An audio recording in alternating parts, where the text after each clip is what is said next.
अस्सलाम वालेकुम। हमने ये शलवार का कपड़ा लिया है, चौड़ाई में ये 18 इंच का है और वैसे लंबाई में हमने 37 जो है 37 इंच हमने तैयार करना है। ये कटाई करते वक्त आगे और पीछे के फूल जो हैं वो एक जैसे करने हैं। दरमियान से कटिंग कर देंगे इस तरह से।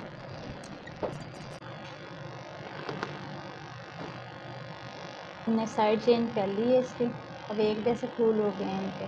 पेंच है जो वो 10 इंच का रखेंगे और 11.25 इंच हम टोटल रख लेंगे। हमने आसन का निशान लगा लेना है। टोटल हमने यहाँ पे 17 इंच का रखना है। तैयार हमने 12 इंच का रखना है और 13 इंच टोटल रखना है।